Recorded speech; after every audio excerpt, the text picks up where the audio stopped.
Hello, my name is Kathleen Cherry and I am going to read to you today the next chapter from my book, Everyday Hero, which was published by Orca Book Publishers.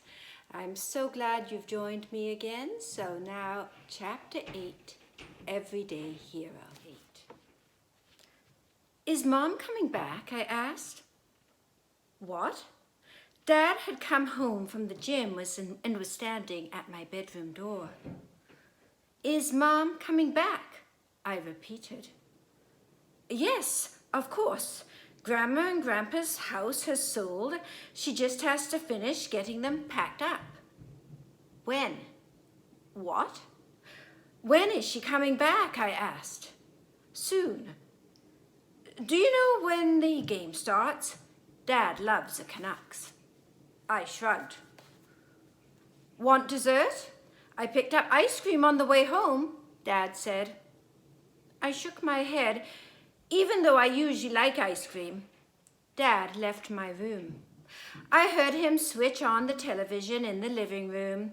I heard cheering. The hockey game must have started. When we lived in Vancouver, Dad and Mom had gone to the Canucks games sometimes. I didn't go because I did not like the noise or the crowds or the smells from the concession. All adults lie. All. The whole quantity of a group. I walked out of my room and thought about Megan's words. I turned on the tap. The water splattered as I filled up my water glass. I took a drink and went into the living room. Yeah! Dad shouted at the TV. The Canucks had scored. Do you lie? I asked. Huh? Do you lie? What's with all the questions tonight? Megan says all adults lie. Dad swore. That girl has problems. You swore, I said. Yeah, I'm sorry. Swearing is against the rules, I said. I stopped. I stared at the television. I stared at Don Cherry, who wore a scarlet coat embroidered with flowers. Dad's swearing made me remember his earlier conversation when he had used swear words on the phone. You swore on the phone, I said. What? Today, I said. I remembered his words and I realized something else. You lied too. Huh? You said I didn't need a special program and that I had never had an assessment, but I have been assessed. I have had an assessment. Alice, Dad said, look, sometimes adults, they have to tell, well, it wasn't exactly a lie. I turned away from the TV and Don Cherry in his scarlet coat. Who? What? Who were you talking to on the phone? Because you did. You lied. No, he said, it was an omission and I meant it for the best. Omission comes after mineralize. He pushed back his hair. It's just, well, your mother was always telling the teachers that, well, that you are different. I just thought that a new place, fresh start. Then the file didn't arrive from the other school and you were doing well, sort of. So I wanted to give you the chance of being normal. You lied, I repeated. The feeling I'd had in Hawaii when the sand had slipped from under my feet came again, but worse, as though not only the beach, but the whole world was slipping, sliding, disappearing. Alice. I walked to my room. I shut the door. I sat on my bed. Megan was right. Adults lied. All adults lied. And if he had lied about this, he might have lied about everything, anything. He might have lied 100, 1,000, or 1,000,000 times. The possibilities were endless. My head hurt, my throat hurt, my eyes hurt. I reached for my music box. I lifted the lid and watched the ballerinas twist around and around and around. But this time, it didn't help. So I thumped my head on the floor 24 times. Alice. Dad knocked on my door. I did not answer.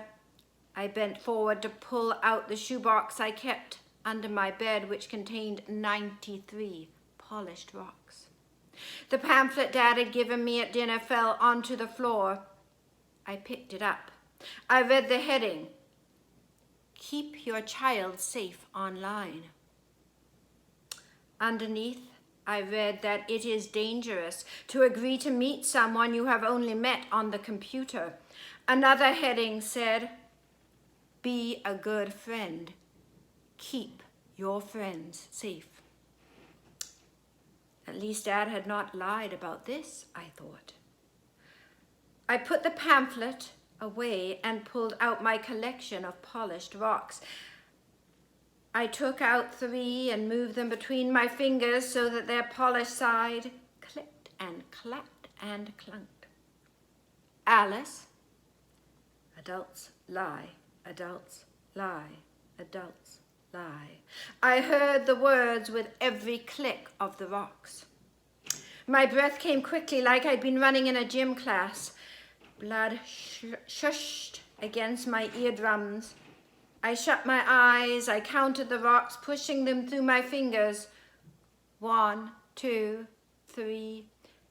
Friends, help, friends. Friends, help, friends. Friends, help, friends. Friends, help, friends. And I had not helped. I moved the rocks faster, click, clack, click, clack, click, clack. Sweat tickled my palms and dampened my armpits. My heart beat like the African dancer's drum at the last school concert. And Mum.